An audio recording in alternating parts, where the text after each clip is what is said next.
Hi Storm fans, welcome to episode 2 of the 23-24 season of the Let's Go Storm podcast. As usual, I'm here with Rish and Mike. Guys, it's been a long time since we did one of these. It has been indeed. Just been remembering where all the controls are for Skype. It's been a while. Good to see you guys here. Although we see you every week. It'd be interesting to see if Darlow's still got the washing up to do from when he was on in September, wouldn't it? Maybe that's a question. Up by now. That's a question we'll ask him on Saturday. Yeah. So as we haven't done one of these very regularly, then there's obviously lots and lots of talking points. Starting, guys, with how do you think the regular season went pre-playoffs? It's been an interesting season, hasn't it? It was a lot of change after what was like obviously, an epic season. We had changes of coaching, changes of players, some players going up to the BBL, some leaving, some retiring, proper changing of the guard, I think. So, I think the team have done really well. It's been a great season to get it together, to get to where we are. I think is, probably above expectation, really, when you think about it. But yeah, really impressive, I think. Yeah, I think you're right. I think when we saw Taylor and Aaron were going to the BBL, and rightly so, before we knew what the roster looked like for the coming season, I think if at that point in time, if you'd have said we finished third, we'd get to at least the semi-finals of the playoffs, then we'd have bitten your hand off for it, wouldn't we? So obviously we knew it wasn't going to be the same as last season. There isn't going to be another season like that. But to still be in the mix with all that change is, the club's done a brilliant job to manage that. Definitely. I think as well, what we did last season, coming into this season, you see a lot of teams strengthen with ex-BBL players we maybe hadn't seen before. Force people's hands. Brasumba at Essex, Corey Johnson obviously won the league with Derby. Blaine coming back in at Bradford. So yeah, there's been the league's a lot stronger this year as well. Yeah, I think what we did last time kind of made everyone change, right? It raised the bar, I think, a bit across the whole division. And with all the changes that we had, it's not like we had it's not like a football pre-season where you get together, spend a lot of time. There were kind of additions going on right up until the start of the season, and then I think, Seth left after like a couple of games as well. So it was again, there was still changes once we got started, right? Yeah, that wasn't before. It was pre-Christmas, wasn't it? Yeah. Just before Christmas, though, wasn't it? I think it was like right at the end of the year. Seth left, and then obviously, departed to Australia, which is a shame for us. But hey, listen, it's the natural home for his mullet and his haircut. Right? I was going to say, I've watched both of his, all three of his games so far, and it was every single one of his players in the team has pretty much got the same tash as he has, so he does fit in well. And we're all completely wrong as well, by the way. His last game was on the 27th of January. There you go. Well, it's close to Christmas. Yeah, it was. Yeah, close enough.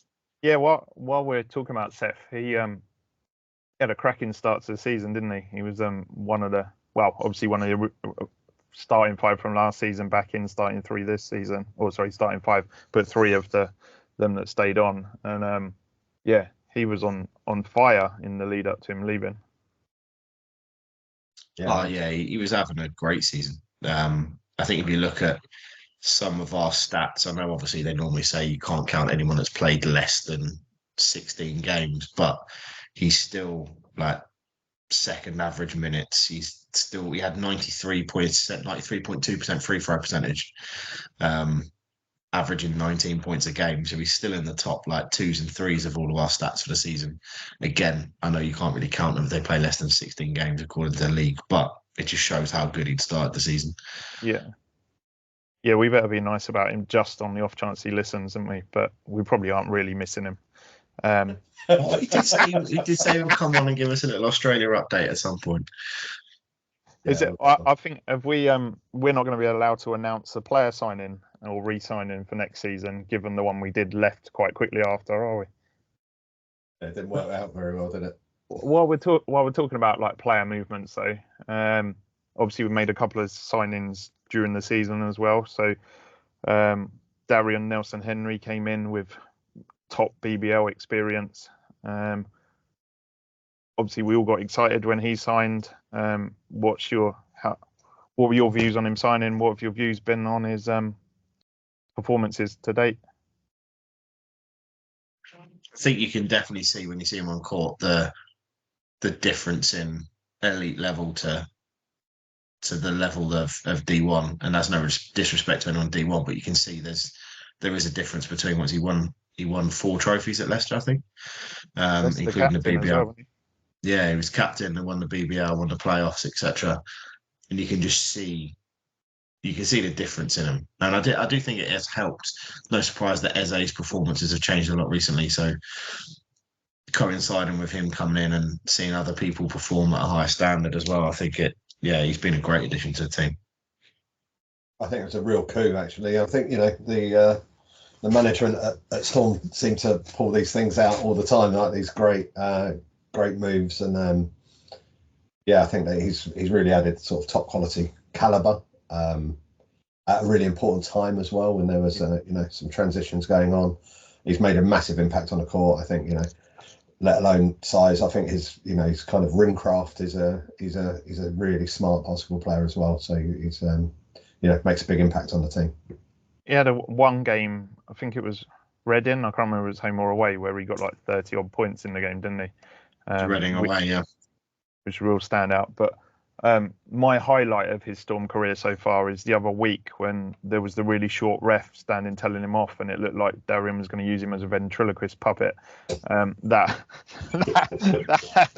is not a vision that's going to disappear from me. That was good. But yeah, at a time, and we'll get onto it in a bit as well, but with Hakeem out injured, having someone of Darien's caliber as our big man makes a big difference, because otherwise we just struggled more without Hakeem, I guess.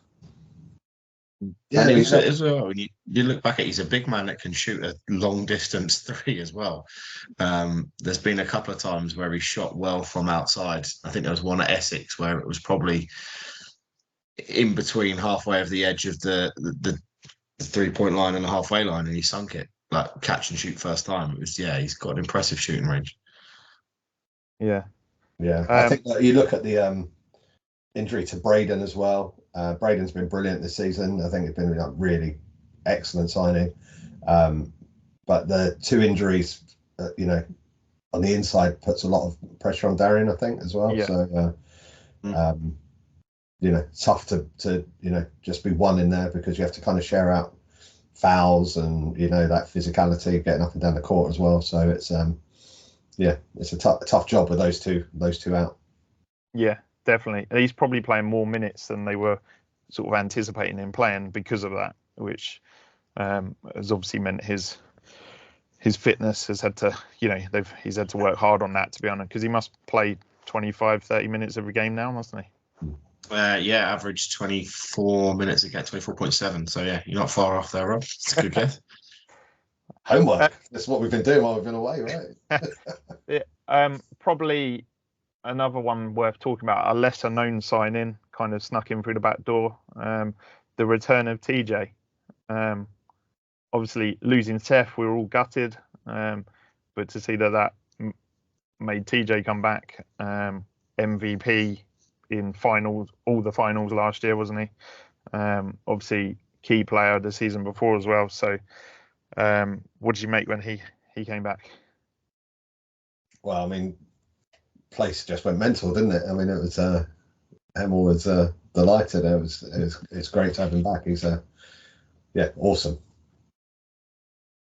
Yeah, I think it was a coup getting him back. I think he was going to come back to the league. I don't think there was another team he would have signed for other than us. But it was big signing to have him back. Big game player.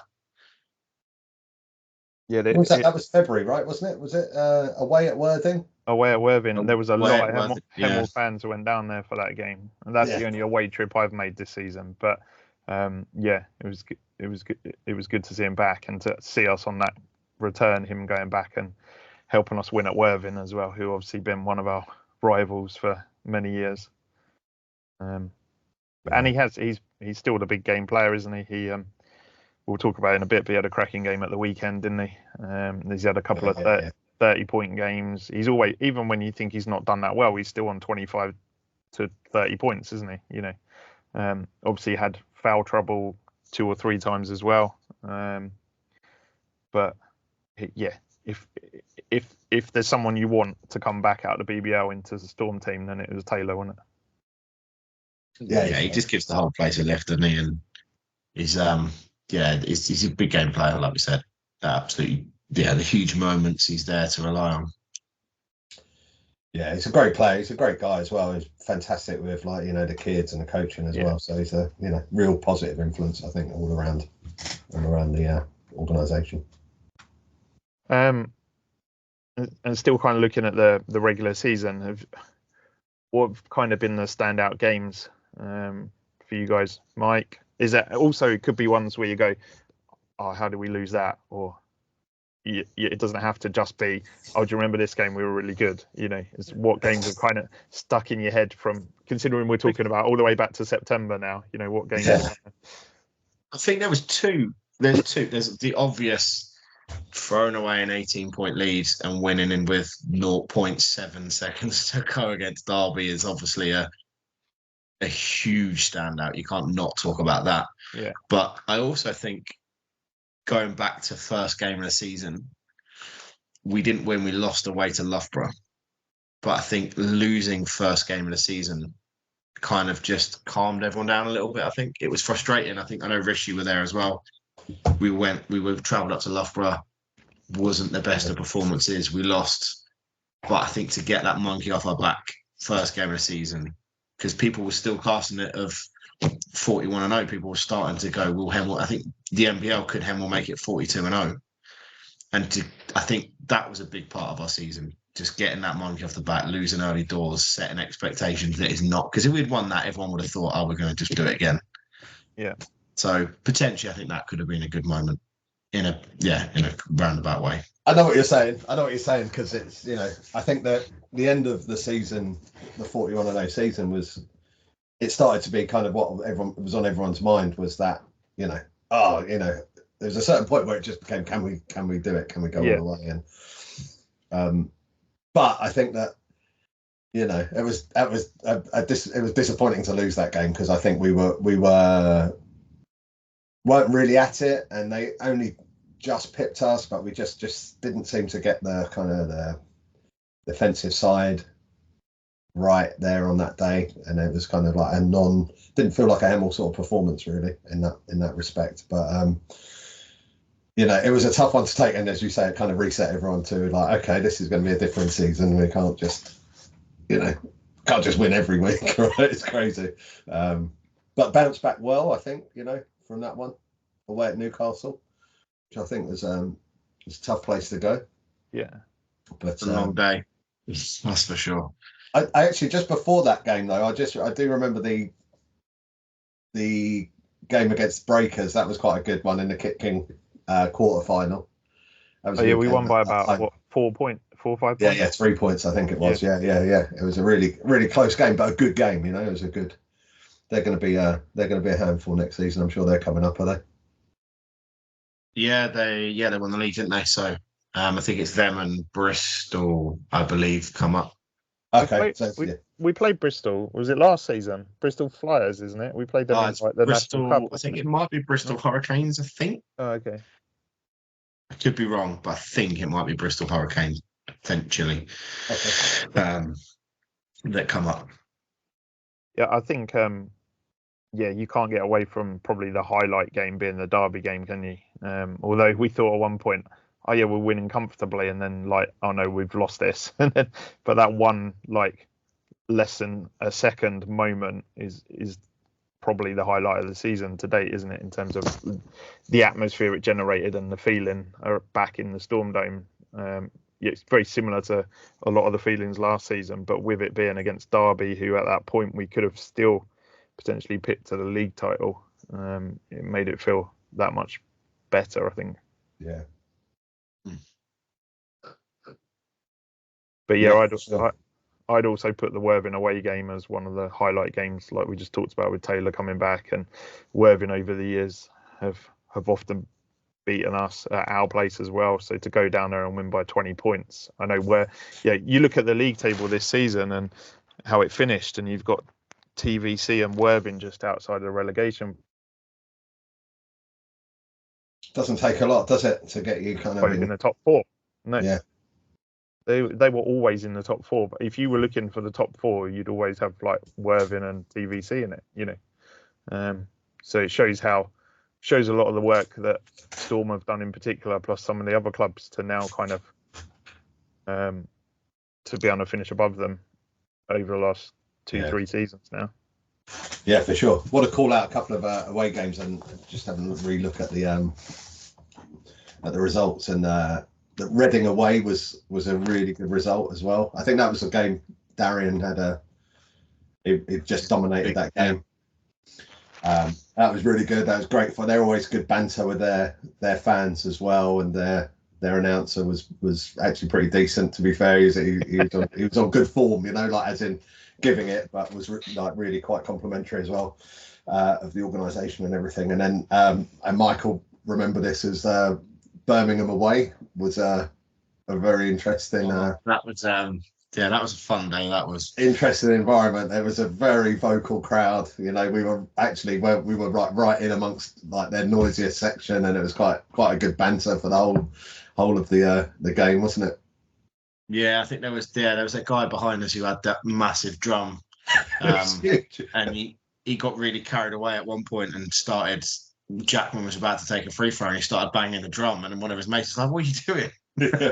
He just got so lost in the moment, he just completely forgot what he was doing. That was that was a good game, and it was nice to see all of the banter and the kind of every time we would do something he copied and vice versa, and then just shake hands and took the victory at the end of the game, which is quite nice. Yeah, it was good atmosphere though. I thought that was one of the standout away trips this year.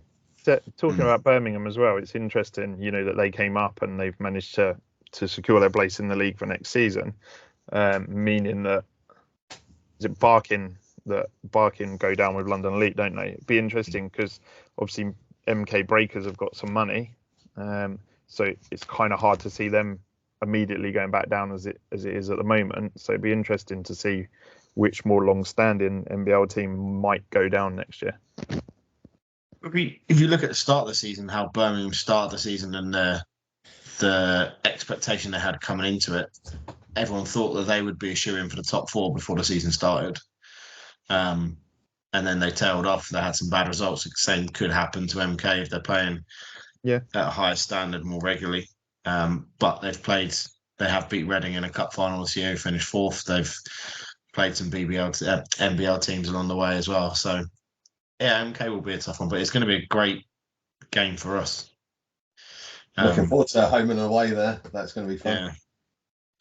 Yeah. I think that we've seen it this year. Is the league's volatile. You don't know. A couple of injuries here and there. Someone gets signed for someone, and that can have a big impact, right? It's not, it's not so easy to just chop and change. So you never know. Yeah, injuries. Birmingham look good, and I think they'll strengthen. They look like a good organisation, from being up there, the environment they've got, the amount of fans they've got in there. I think they're probably going to go from strength to strength, to be fair. Yeah, agreed. It's good for the league, though, isn't it? It's just more advert for the league having bigger, stronger teams with attendances like that. And again, no disrespect to someone like Barking Abbey, who's been great for British basketball with their academy and stuff, but if you look at their attendance compared to someone like Birmingham's, it's just a better advert for the league having bigger teams in it. Yeah, their attendance is low, but their team was really young, if I remember rightly. It's an academy though, isn't it? Yeah, so. But it's great to see that they can make it up into D1 and have a good go. They are, they're not they were not intimidated at any stage, and they never kind of heads ever went down when we played them twice. And I think they're good. They're just unfortunate. It's one of those things. I'm sure they'll be back. What about is there any game sticking in memory as being more of a low light than a highlight? Is there any standouts where you went, oh, how did we lose that one, or why do it was really I wouldn't close say- and we lost by 1 point, or I wouldn't say it's a how do we lose that one, but I think one of the most frustrating games, and again, we'll come on to it probably in a bit more in a minute, is got to be Bradford at home.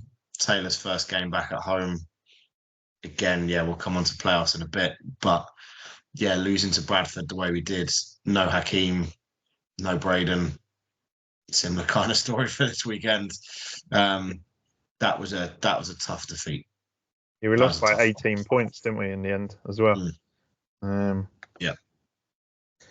That But- was a hard performance all round. Yeah, They're a nuisance team. They're a good side as well. Very physical. They've shown it this weekend. Look, they've just beat Essex, right? And Essex were looking pretty good. We obviously beat them at home, but they were amazing against us at their place. Bradford are tough opponents. I think good physical team, some great players. Yeah, Blaine's back and he looks like he's playing really well. well, we've played Bradford 3 times this season, lost twice, 1-1. So we lost them in a Kit King semi-final, didn't we? Yeah. 2-1 to them, isn't it, in the head-to-head at the moment, I think. Well, yeah, the Kit King away.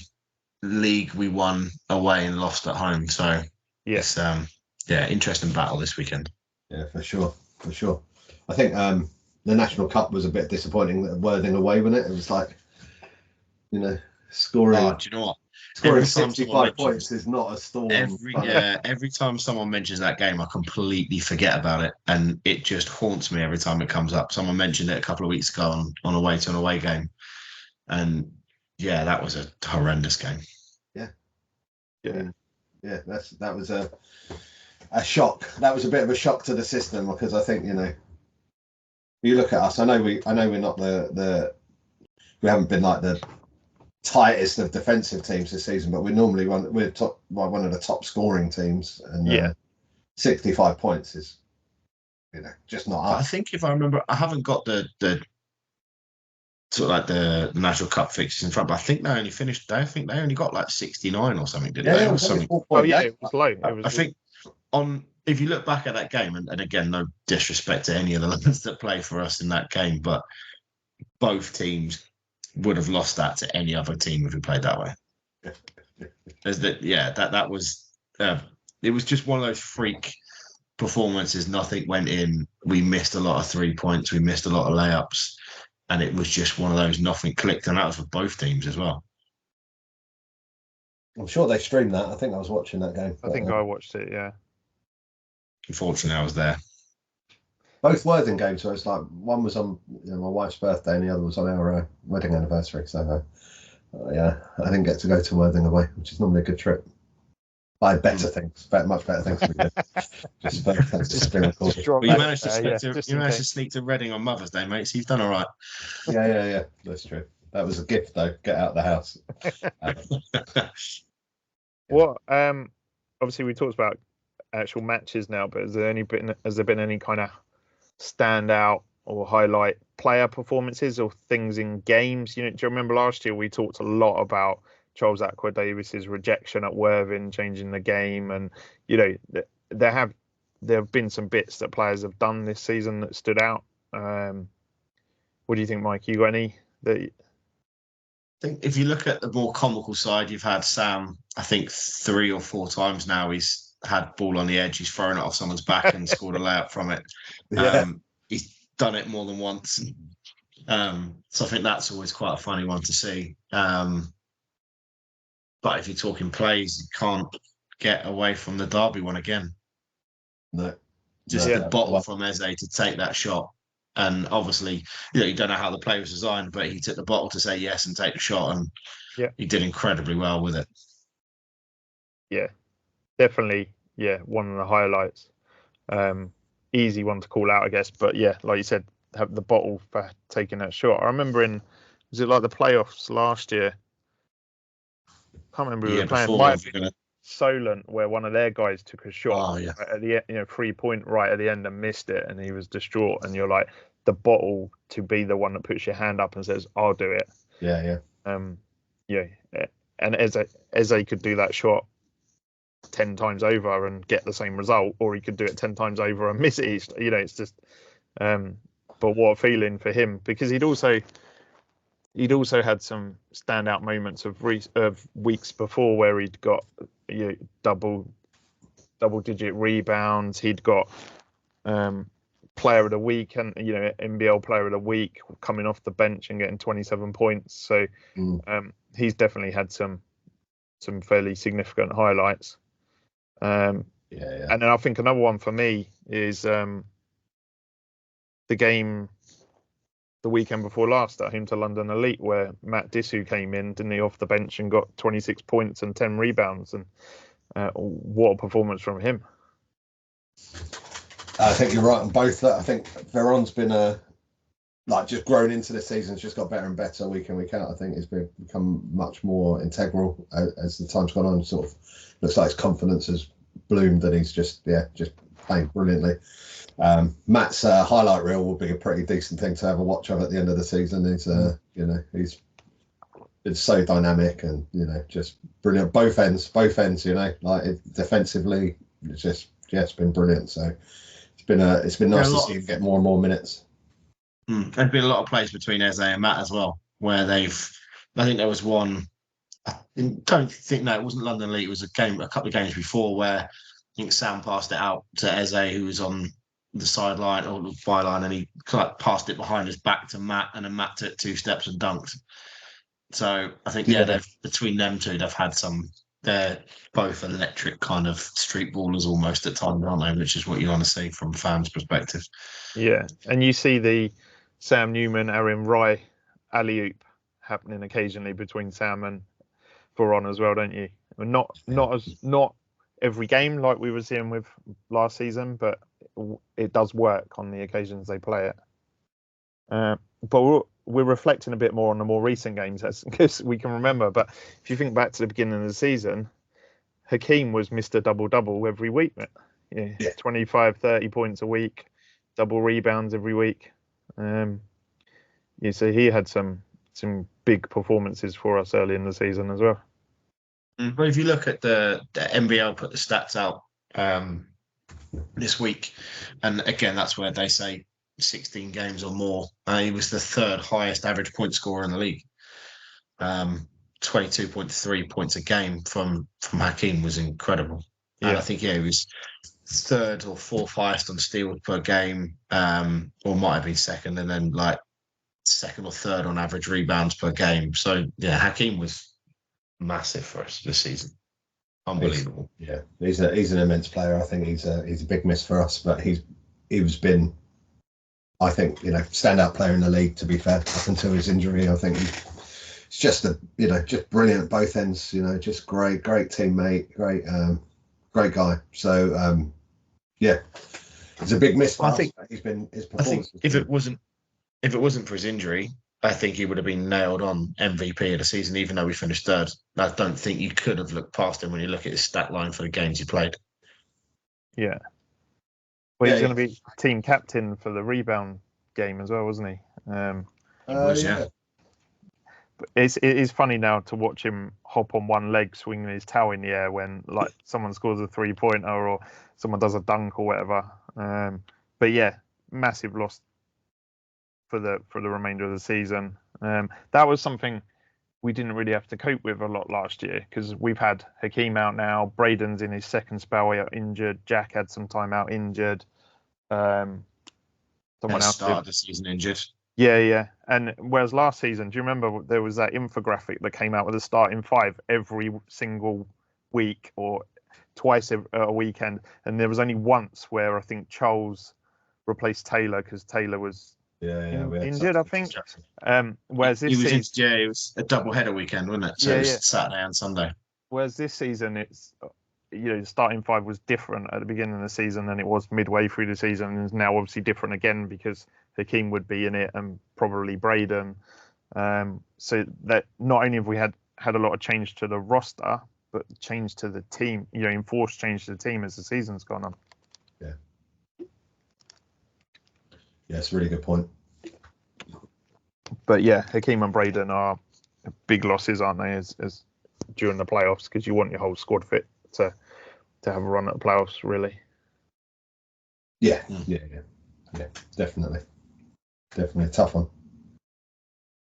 I think also, I know he's not in the team now, but Seth at the start of the season was just on fire, wasn't he? He was just kind of expanded his role with Aaron and Taylor moving on. Him and Sam were just like fantastic as well. So I think they really worked so well together and were just kind of making everything happen. So yeah, he had a good start to the season. Obviously, he didn't play that as many games as we would have liked, but got on to a fantastic opportunity. But yeah, he was immense. Just trying to rack my brains going back now. It's been a while. But if you think back to when we sat with Darlow in September and we talked about the recruitment that they'd done, this is obviously pre the signings of Darien and Taylor, and we've looked at YouTube videos of some of the guys coming in and stuff like that.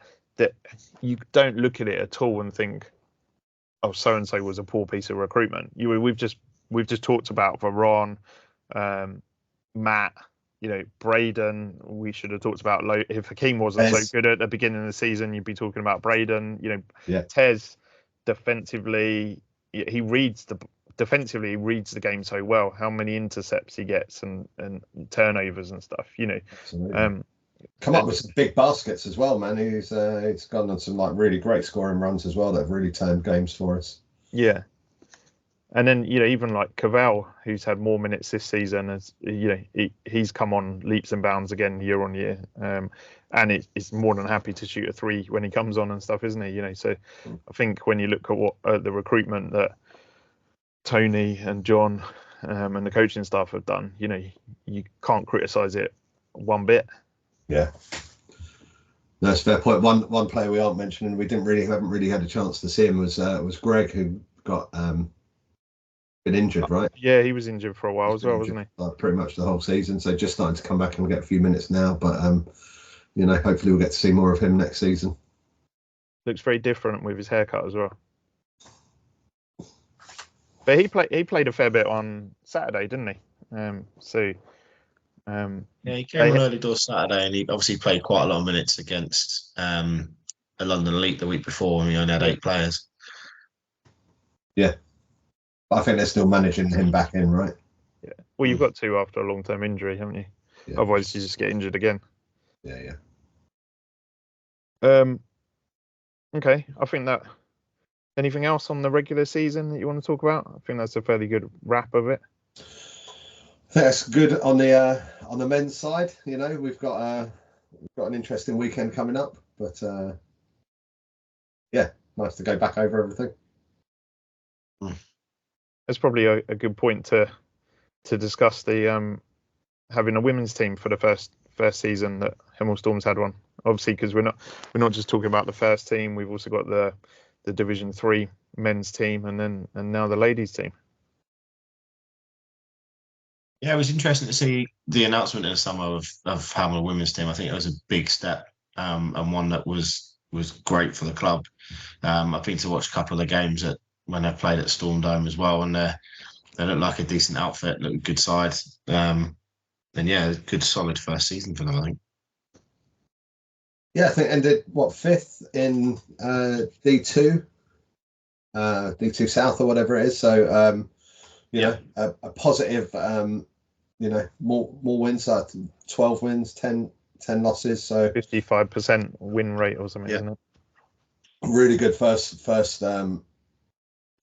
season, and I think I hope it can grow more and we can get more and more people down to those games as well and see that grow. It's obviously a huge demand and opportunity for women's basketball, and I think London Lions have just won a trophy as well in that, so it's huge growth in the that side of the game. So it's great to see, and hopefully we can do more and we can get them to come onto the podcast next season as well.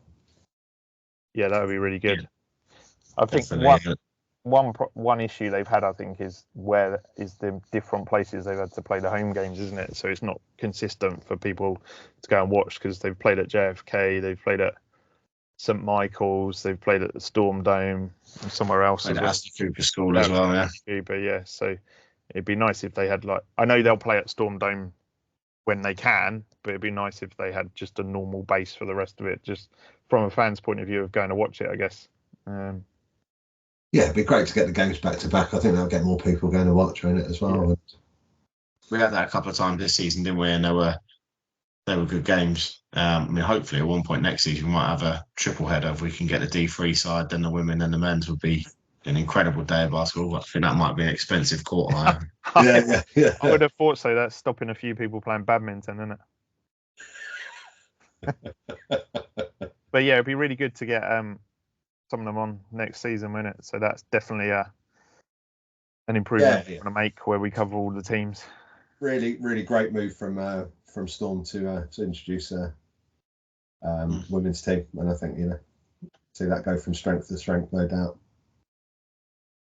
So onto the Div 1 team getting into the playoffs then. So finishing third in the league. Meant we had a home game against Loughborough Riders at the weekend, winning that 90-80. That was a cracking game though for a playoff, wasn't it? It's what you'd want a playoff game to be. Yeah, bit too nervy at times though, wasn't it? There was that we had a big bit of a lead, we lost it, and then obviously pulled it back again towards the end. But it was a bit of a nervy one. I also thought there was a bit of a moment as well where it was a bit like a last day of the season football match at one point, because you could see loads of people keeping up to date with the score in the other game. Yeah, there was almost like it was like a timeout, and there was kind of like just a ripple of applause, and like the noise got a bit louder as everyone I think noticed that Bradford had won and we were going to be at home this week if we won. So that was a big moment. I think that the players obviously knew at that point that we had to step it back up a little bit just to make sure we got that home advantage. Yeah, because it was as we were kind of, you could see loads of people sitting with their phones with it on YouTube trying to watch both games, can you? But it was kind of at the point that we realised that Bradford looked, because there was 30 seconds left in that game for what felt like about an hour, wasn't there? Just like, and as it got closer and Essex kept giving fouls away and Bradford was sinking their free throws, and you're thinking, oh, this is good, and then that seemed to be the point when you looked up and you went, oh no, Loughborough are like got right back in this, just to the point you're thinking, good, we should get a home semi-final next week, and then you're like, we might not. I said exactly that. I was like, this is all great, but we've got to win our game. Don't worry about too much about that. But there's a lot of focus on that game for those that fourth quarter for sure. But that was for me, that was that one game where our key players stood out. So Taylor and Sam had epic performances from both of them, weren't they? At a point when you're like, we need our main guys to hit the ground running on it, and they both did. I know Taylor got fouled out in the end, but the game was sort of nearly finished at that point anyway, wasn't it? But they were both sensational on Saturday. Yeah, Sam with 14 assists or something, didn't he? Which was just insane performance. I know he's the assist king. We said this several times, and miles clear at the top of the league again for assists. But 14 assists in a game is just massive. He's been good all season. To be fair to him, his levels don't really dip. It's almost like we don't mention it because he's just good. He's just good all the time. But he really stood out, I think, in that game. I think as well, like, I know we try not to talk about, but obviously with the Let's Go Storm Player of the Month awards we've done, Sam's not actually won one this season. Yeah. However, he's the only player in the whole roster that's been in the top 3 for votes every month. Yeah. There's other players that have dropped out of it, but it just shows the level of consistency that he's had. The fact that he's been second or third every single month just shows how consistent he's been throughout the entire season. Yeah, great. It's a good poll to have as well. Every time I vote, that player doesn't get it, so I'm some kind of jinx on it. So I'll stop voting. But is that you saying you voted for Sam every month as well? No. But it's really good for like interaction with the Let's Go Storm Instagram page. Because it's something Storm don't do. Obviously, they post out sort of based on the index who are the top 4 each week, don't they? But there isn't really like a player of the month or anything like that, or player of the month or anything like that. Because if you think like in football, there's goal of the month. We could have some kind of highlight of a month, or dunk of the month if there's been enough, or whatever. But yeah, good performance on Saturday. Obviously, we've talked about it already. So Bradford won away at Essex, as we all knew through watching it on YouTube right at the end. But then in the other playoff games, obviously Derby beat Hoods quite comfortably, didn't they? And then Reading and Newcastle, which on paper should have been the closest of the playoff games, given they finished 4th and 5th. Reading absolutely mullered Newcastle, didn't they? 33-6 at the end of the first quarter. Just an insane performance from Reading. Whether that was I've not seen any of it, but whether that was Reading standing out and playing an incredible game, or Newcastle dropped off a little bit, I don't know. But certainly a team to keep an eye on. I think Derby Reading in the semi-finals is going to be a big one. Again, similar to the situation we've got. We've beat Bradford and lost to Bradford, and Reading have beat Derby and lost to Derby. So both teams are going into the semi-finals and having won and lost against each other. There's no clean sweeps. So they're both really going to be big games. Yeah, it's all to play for sure. I think that, the other semi-final is going to be, good to watch. But our one, it's tricky, Bradford, it's really tough. Really tough. Really tough. Good team. We talked about it earlier, and Bradford are the team that came and in our eyes gave us our kind of worst performance of the season. But it was weird, wasn't it? Because obviously Essex, there isn't a nice way of saying it, tore us apart the other week at their place. So we didn't really want to go back there again. But then if there was one team you didn't want to come back to the Storm Dome, it was probably Bradford, based on how confident they'll now be that they've beaten Essex at their place, and how confident they'll be off the back of beating us at the Storm Dome. It's going to be a really tough game.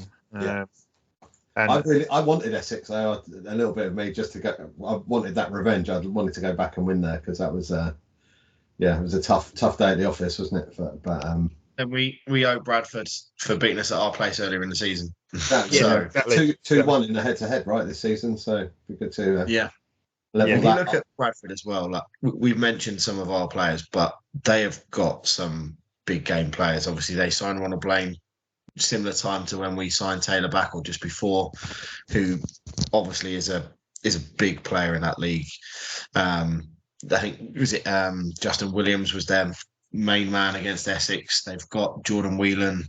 They've got that Ricky Festek or something, I think, who's been around in the league for years. They're a very, very good side. I think they're, on paper, their league position's a bit false to what they can do. It'd be interesting to see what their trend has been, because I think that they are probably finished stronger.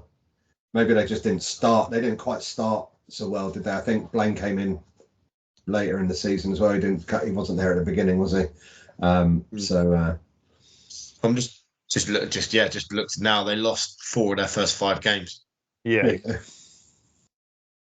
they lost their first 5 games. They lost to Essex, lost to Birmingham, lost to Reading, lost to TVC. The only game they won was against Hoods in the first 5. Then they lost to us in the league. So they lost to Newcastle. So they won 2 of their first 7. Wow. Yeah. So they're a form team. They're a form team. Yeah. And that's often the way with the playoffs. It can be a team that, I remember, I'm pretty sure we've got to the playoff final twice from finishing like 6th or lower. Because it's often the team that comes running. It doesn't matter which sport it is. It's often the informed team that gets in the playoffs late on, who disrupts the whole thing. Was it not last year? Obviously not last year, the season before, wasn't it? I think we played Derby and then TVC, didn't we, in the playoffs? We both beat Derby in the semi-final last... was at TVC. We went. The quarter-final was at Derby. And we won with like a second to go, wasn't it? Bodie hit that 3. And we were in danger of missing the playoffs there. I think we only made it in the last couple of games of the season, got into the top 6 or 7, we ended up going all the way to the final. Unfortunately, lost it, which we shouldn't have even lost that final. That was we shouldn't. Those are tough But- players. But yeah, I mean, look, the thing is as well, if you make the final this year, that's 4 years in a row. Yeah. Which We is can as well. We can. remarkable, really. It's interesting as well because like if we go with the assumption we get past Bradford, which is by no means a definite, then either Derby or Reading, who we were talking about with similarly to Bradford earlier, we've beaten them once each, we've lost once, and it's weird as well because Derby we beat at home and lost away, but Reading we beat away and lost at home. So it's they're both, and obviously we beat Derby in, was it the Kit King final last season? One of them, wasn't it? A National Cup final. National Cup, so they'll think they owe us one as well, so. Well, don't Was forget, that the one Derby at going for Surrey? the treble. Was that at Surrey? That was the Kit King against Worthing. We lost to Derby in the National Cup, didn't we? Too many beat Derby cups in to the remember National Cup. about for last season, weren't there? That's why. Yeah. But I think Derby are going for the treble, aren't they? So they're going to be all fired up for if they get to the playoff final. Obviously, Reading, I know they've lost to Reading already, so It's going to be interesting. It's going to be after all this, it's going to be Almost a better than Reading 41. Bradford final, isn't it? Now, almost better than a 41-0.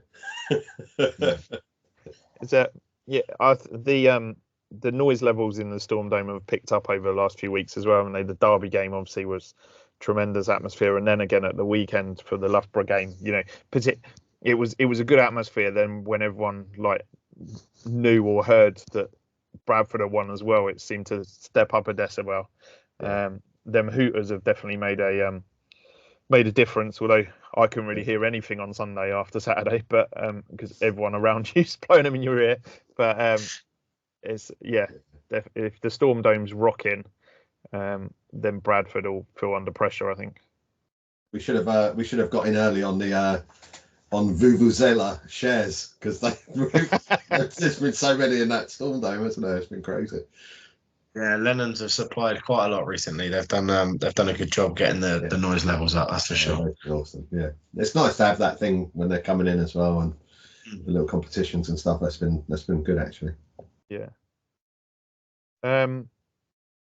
Okay, so I know the voting finished on, was it Sunday for MVP, Defensive Player of the Season, Offensive Player of the Season.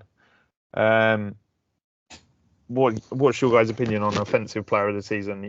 Who should be in the mix for it? You don't have to say who you voted for, obviously, if you don't want to. But who do you think should be in the mix? There's an argument for a lot of the team, isn't there? Really, offensive. Yeah. We spoke about earlier, not long ago, we spoke about Hakeem and his points per game and what he'd done in the games he did play this season. You look at Sam for all his assist works as well as his point scoring. There's Braden as well, hitting threes and things in big games and getting big scores. I think there's an argument for a lot of the players that can win that Offensive Player of the Season. Yeah, it's very easy to look at the last game and what have you, and as we've just done, right? Just looking back at the start of the season, I think it's it would be horrible to overlook some of the early performances for some of the later ones only, but people are going to, I think, vote for what kind of stands out for them. I think you could say any name in that team at the moment, and you could kind of justify a vote for something. I think King was epic at the beginning of the season, and as you say, was nailed on for MVP of the league.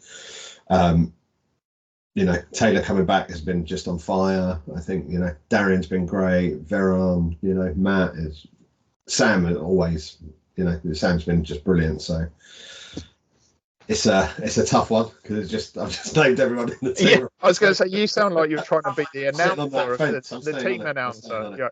Zero, Cavill Horse. It sounds like that's what you're going for. Oh, you go down the line, right?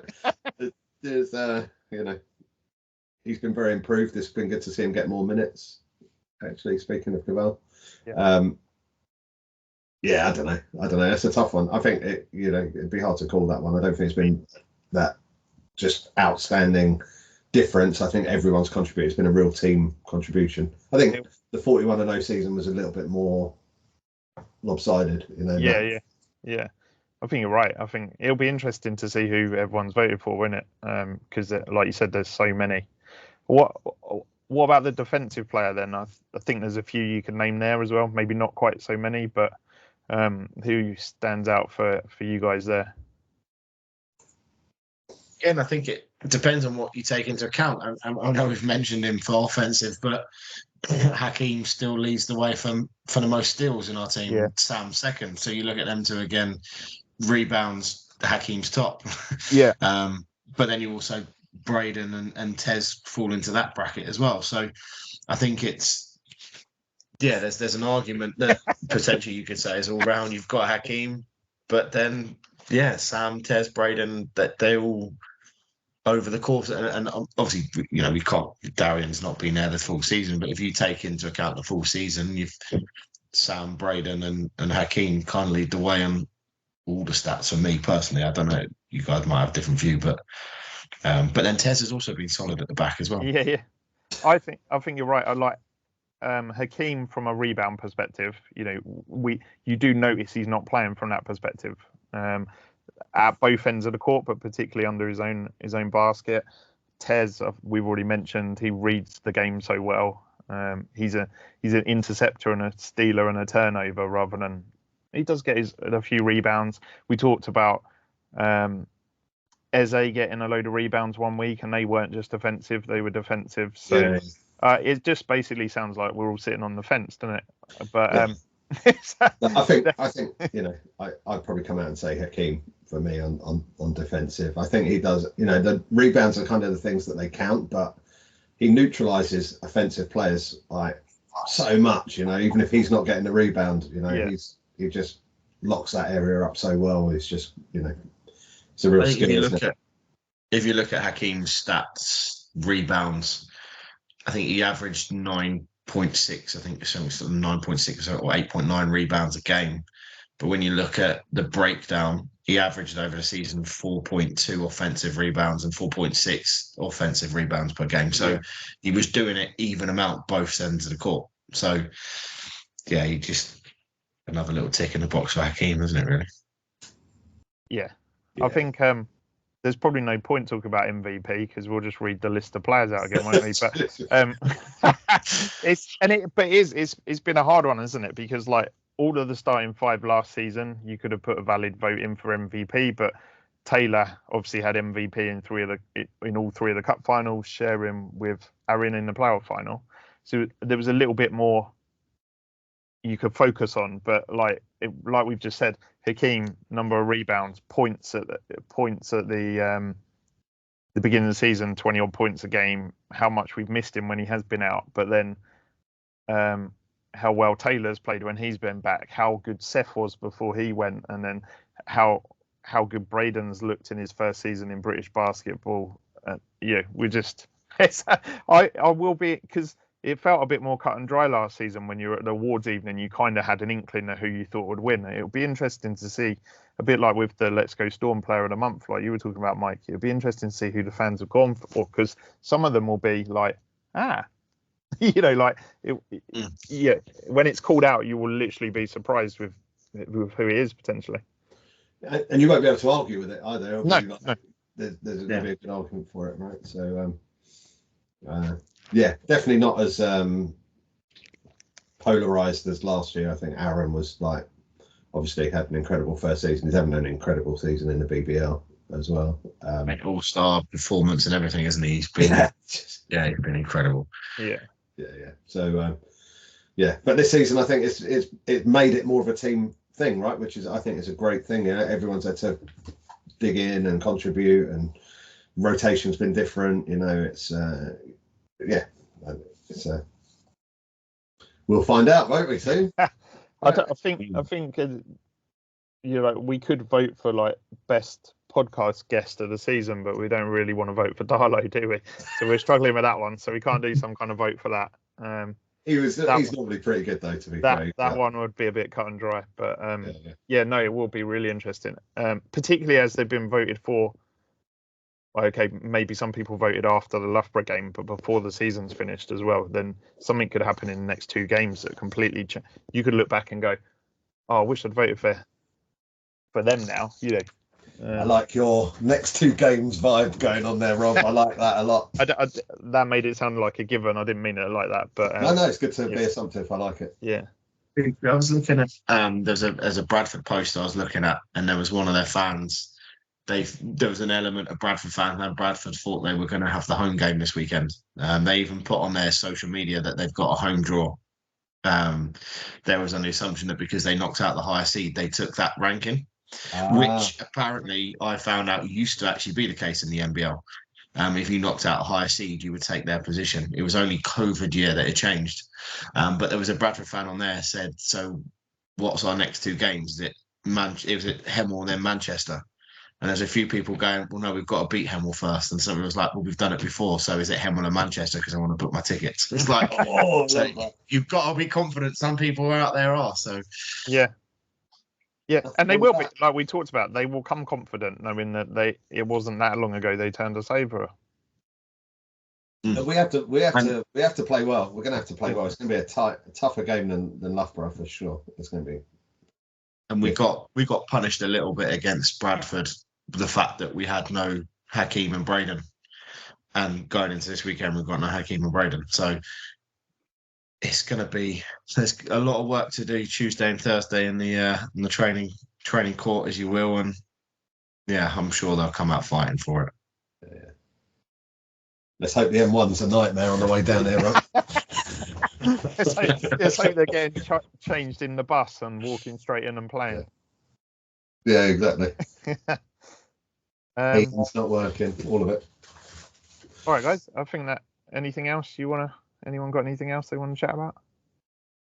No, I think that was pretty comprehensive. Nice to be back, by the way. Yeah, it's great. It's great to do it again. Get another 1 or 2 out before the end of the season. We get a couple of games, and we'll crack back on again from next season. We'll definitely be doing this more regularly. Yeah, and for the people that listen, that's a promise for next season. We will be back doing this a lot more often. Yeah, we've got backgrounds now, so we have to do it. We spent 8 months trying to work out how to get our background. But thanks, Storm fans, for listening. If you don't, please follow, like, subscribe, depending on what platform you're watching or listening to on. And we'll be back soon. See you guys. Cheers. Thank you. Bye.